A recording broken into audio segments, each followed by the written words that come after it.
"This is the happiest day of my life," my husband said as he toasted my pregnant sister. Then she announced he's the father and demanded financial support. So I called my lawyer right in front of everyone. Now she's begging me for help, but I shut the door in her face. Hi, Reddit. I don't even know how to process what just happened. My name is Claire, I'm 31, and until tonight, I thought my life was normal. Not perfect, my marriage had its rough patches, and my family has always been complicated. But I never expected my world to implode at my sister's baby shower. Emily and I have never been close. She's the golden child, our stepmother's favorite, the one who could do no wrong. Meanwhile, I was always the responsible one. The one expected to be the rock, the provider, the fixer. It's been that way since we were kids. Emily got dance lessons, designer clothes, a car for her 16th birthday. I got lectures about hard work and earning my place in the world. She got love. I got expectations. But I never resented her, not really. I told myself I didn't care, that I was better for not needing validation the way she did. I was wrong. I stood there, champagne glass in hand, surrounded by pastel balloons and a room full of people cooing over my glowing, pregnant sister. My husband, Ryan, was at the front of it all, his arm around her as if he belonged there. Then he lifted his glass. "To the woman carrying the most precious gift of all," Ryan said, his voice warm, reverent. "This is the happiest day of my life." Applause. Laughter. My father clapped him on the back, my stepmother beamed with pride. And me? I just stood there, frozen. It wasn't the words themselves that gutted me. It was the way he looked at her. The same way he used to look at me. "Congratulations, sis," I forced out when she reached me, her manicured fingers resting on her belly. "I didn't realize you and Ryan were so close." Her smile was a little too sharp. "Oh, we've been closer than you think." I barely heard my stepmother swoop in with a saccharine laugh, saying, "Claire, darling, let's not make this about you." I should have walked away. Should have thrown my drink in Ryan's face and left. But I didn't. Because some desperate, deluded part of me still hoped there was an explanation. Then Ryan handed Emily a gift. A small velvet box, tied with a gold ribbon. She made a show of gasping as she lifted the lid. Inside was a delicate gold bracelet, inscribed with 3 words. "For the mother of my child." The room spun. A roaring filled my ears. Ryan turned to me, his smile faltering. "Babe, But I was already gone. I don't remember walking out. One second, I was in that suffocating room, drowning in the whispers and knowing glances. The next, I was outside, gasping for air, the cold night air biting my skin. "Claire." Ryan's voice cut through the noise of my pulse pounding in my ears. Heavy footsteps followed as he caught up to me in the driveway. "Just wait, please. Let me explain." I whirled around so fast he nearly ran into me. "Explain?" My voice cracked. "You just gave my sister a bracelet calling her the mother of your child. What the hell is there to explain?" His mouth opened, then closed. For the first time in our 5-year marriage, Ryan looked truly afraid. "It's not," he scrubbed a hand through his hair, glancing back toward the house where people were starting to peek out the windows. "Not here. Let's just go home, okay? We'll talk." I let out a hollow laugh. "Home? With you?" The front door opened, and she stepped out. Emily. She didn't look embarrassed or guilty. She looked smug. "Claire, don't be so dramatic," she purred, her arms crossed over her belly like a queen surveying her kingdom. "You're making a scene." I lunged before I even realized what I was doing. Ryan grabbed my arms, holding me back just as Emily let out a breathless, fake little gasp. "Oh my God, Claire. Are you really going to attack a pregnant woman?" My stepmother's voice came from behind her. "Claire. Enough." I froze. Slowly, I turned my head to see her standing there, lips pressed in disapproval. My father was behind her, looking away, as if this whole thing was just unfortunate, but not his problem. And just like that, it clicked. They knew. My father's silence. My stepmother's cold, expectant gaze. Emily's lack of fear. They had known. All along. "You've got to be kidding me," I whispered. Emily sighed. shifting her weight. Look, I wasn't planning to tell you like this, but since you're acting crazy. I laughed. Actually laughed. You're unbelievable, I said, shaking my head. How long? Ryan stiffened beside me. Claire. How long? Emily smirked. Wouldn't you like to know? Something inside me snapped. You're disgusting, I spat. My eyes cut to Ryan. And you? You're pathetic. Ryan flinched. Good. I turned back to my father, my stepmother. And you too? You let this happen. My stepmother lifted her chin. We're thinking about the baby, Claire. Oh. Oh, that was rich. The baby? I repeated, my voice eerily calm. Or the money? Her lips pressed tighter. Because I knew the truth. Emily wasn't just the favorite daughter. She was the one set to inherit everything. The family money, the estate, the assets, everything was meant to be hers. That's what my stepmother had always pushed for. And Ryan had married me thinking it would eventually be mine. He hadn't fallen for Emily. He'd fallen for the promise of a bigger payout. But there was one thing none of them knew. I was the one paying for everything. The house? Mine. The accounts my father still used? Funded by me. The family business Ryan was waiting to inherit? It was in my name. And they were about to find out. Silence stretched between us. Emily's smirk didn't falter, but there was something in her eyes now, uncertainty. Ryan shifted beside me, his mouth opening and closing as if he were still scrambling for a lie that would make this all go away. But nothing could. Not now. I took a slow, steadying breath, then turned to my stepmother. You really thought I was just going to roll over and accept this? She sighed, rubbing her temple like I was an inconvenience. Claire, you're upset. But let's be rational here. Emily is pregnant. She's carrying the next generation of this family. And? I said flatly. And that comes with responsibilities. Financial responsibilities. You, more than anyone, should understand that. There it was. Not even 5 minutes into their pitiful attempt at gaslighting, and they were already circling back to what they really wanted. Money. Ryan tensed. He was catching on now, realizing that this wasn't going how he expected.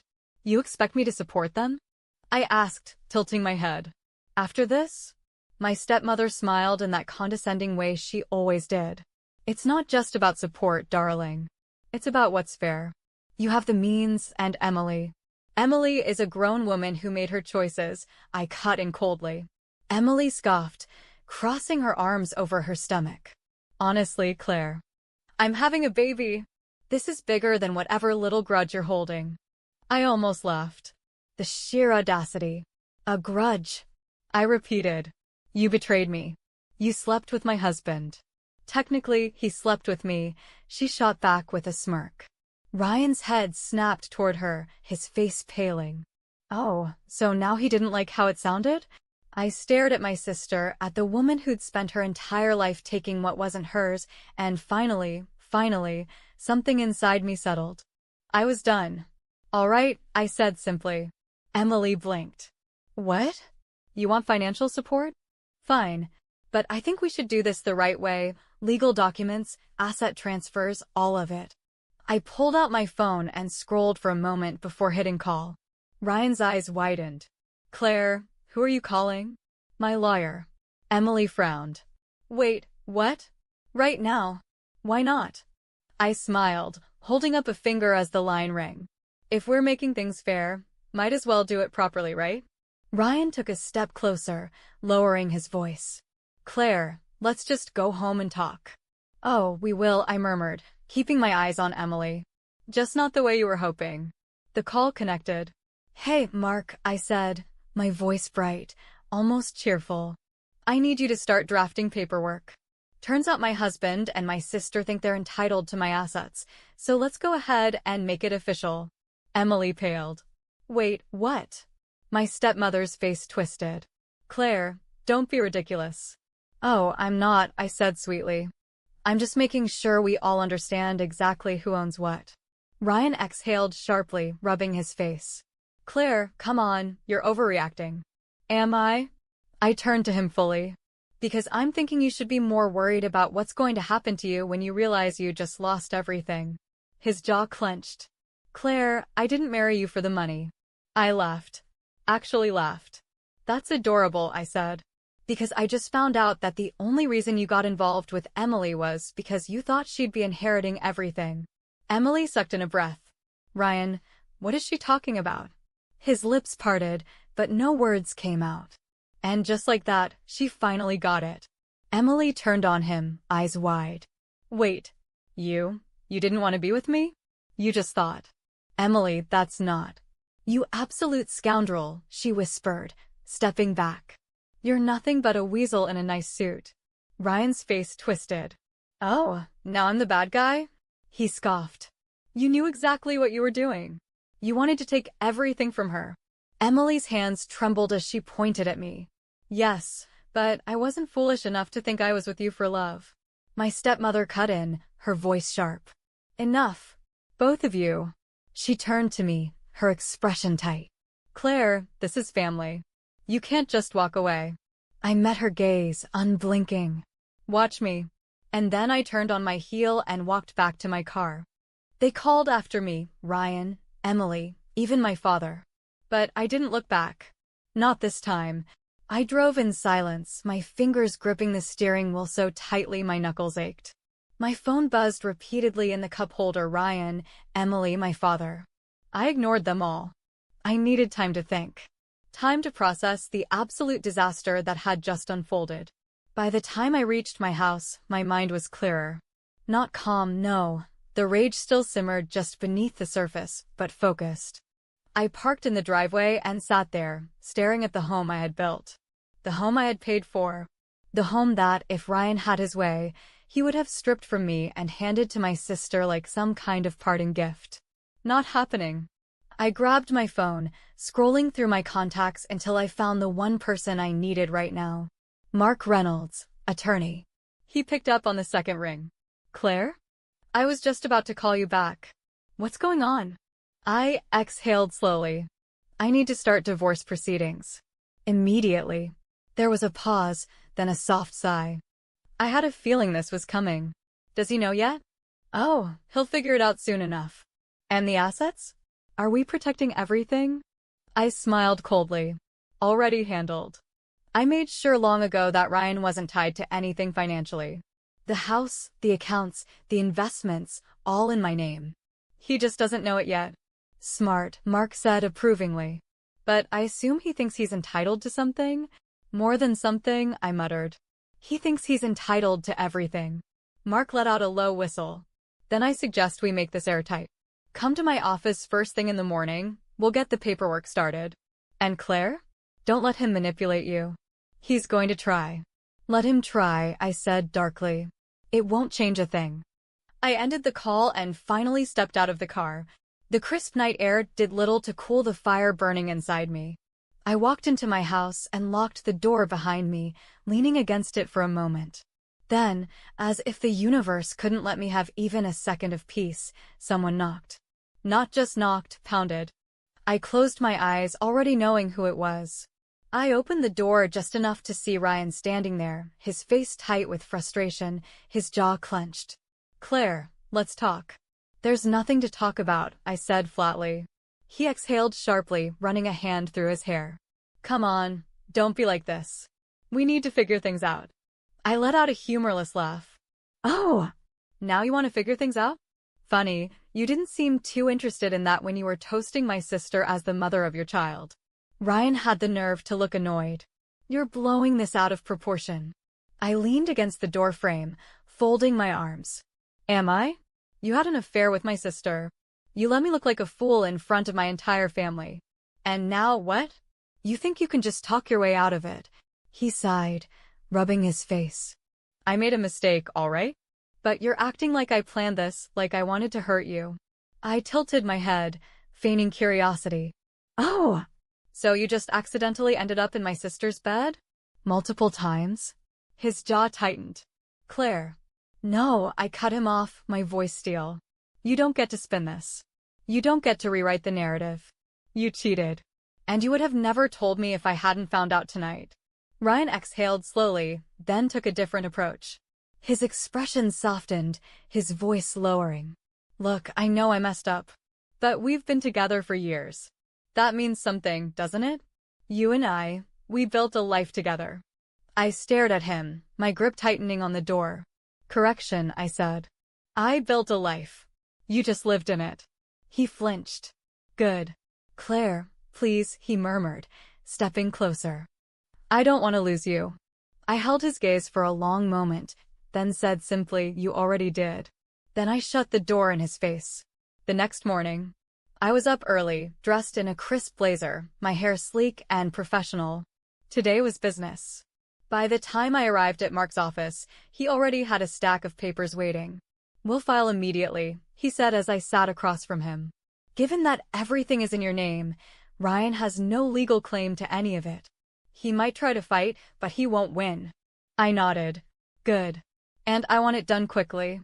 No drawn-out battles. Mark smirked. That can be arranged. And what about your sister?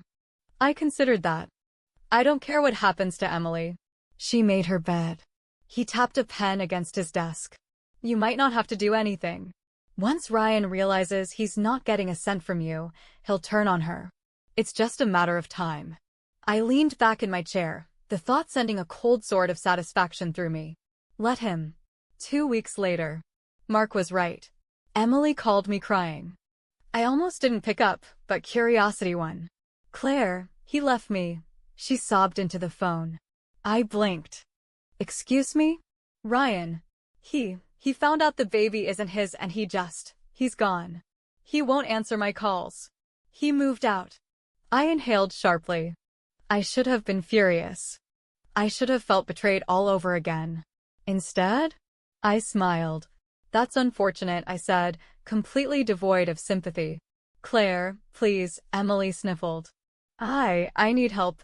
I can't do this alone. I stared at the wall, letting her desperation sink in. Then, with the calmest voice I'd ever used, I said, that sounds like a you problem. And then I hung up. I sat in my sunlit kitchen, sipping coffee as my phone vibrated again. Emily. Her name flashed across the screen for the 5th time that morning. I ignored it. I had no interest in cleaning up the mess she made. 2 weeks ago, my life shattered. Now, the people who had broken it were watching their own world crumble, and I wasn't about to save them. The last time I had spoken to my stepmother, she had the nerve to say, Claire, we're family. You need to help your sister. I had simply replied, you chose who your real daughter was a long time ago. Live with it. I blocked her number that same night. But Emily? She was relentless. As if on cue, another message popped up. Emily, Claire, please. Just talk to me. Emily, I know I messed up, but I don't have anyone else. Emily, I lost my job. I can't pay rent. I need your help. I exhaled slowly, debating whether I even wanted to respond. But before I could decide, the doorbell rang. I already knew who it was. I let her wait. 5 minutes passed before I finally opened the door. Emily stood there, her once perfectly styled hair now a tangled mess, dark circles beneath her swollen eyes. She looked nothing like the radiant woman who had smirked at me during her baby shower. Claire, she croaked. I leaned against the door frame, sipping my coffee. What do you want? She let out a shaky breath. I need somewhere to stay. I arched a brow. You have a mother. Ask her. Emily swallowed hard. She won't help me. She and Dad aren't answering my calls. They're furious with me for ruining everything. I almost laughed. Ruining everything? That was rich, coming from her. So let me get this straight, I said. Mom and Dad turned their backs on you. Ryan abandoned you. You lost your job, and now you've come to me? The sister you betrayed? Her eyes welled with tears. Claire, I know I don't deserve your help, but please. I have nowhere else to go. I stared at her, thinking about all the times I had put her needs before my own. All the times I had let my stepmother push me aside for her. The years of sacrifices. The endless manipulation. I thought about how she had stood beside my husband, wearing a smug smile, acting as if I was the one being irrational. I thought about that bracelet. You didn't seem to care when you were taking everything from me, I said coolly. Now you want my pity? Emily wiped her face. Claire, please. I can't afford my apartment. I have bills. The baby. Not my problem, I cut in. She let out a choked sob. You can't just leave me like this. I tilted my head. You mean the way you and Ryan left me? She opened her mouth, but no words came out. Good. I survived, I continued. You will too. But you won't do it with my help. I stepped back, ready to close the door, but she grabbed my arm. Claire, wait. Just lend me some money to get back on my feet. I smiled, but there was no warmth in it. Oh, Emily. If I start saving you now, you'll never learn, will you? Her grip loosened. You're really going to do this? I'm just giving you what you deserve, I said softly. Then I shut the door in her face. And for the first time in my life, I felt free. 6 months later. The past felt like another lifetime. Ryan was gone. He had moved to another state, trying to outrun his ruined reputation. Last I heard, he was living in a tiny apartment, struggling with debt and barely keeping a job. Emily? She moved back in with our parents. They resented her for losing Ryan, and she resented them for abandoning her when she needed help. Their perfect family was officially destroyed. And me? I was thriving. I had thrown myself into my work, focused on my future. I traveled, met new people, built a life that was mine alone. One afternoon, as I was leaving my favorite cafe, I ran into my father. I almost walked past him, but he called my name. Claire, wait. I turned, raising a brow. What is it, Dad? He shifted uncomfortably. Your mother wants to see you. She regrets how things turned out. I let out a small chuckle. Does she? Or does she just regret losing access to my money? His silence was all the answer I needed. Tell her I said no. I turned to leave, but he grabbed my arm. Claire, please. We're still family. I looked him in the eye, my voice steady. No, Dad. We're not. Then I walked away. And I never looked back.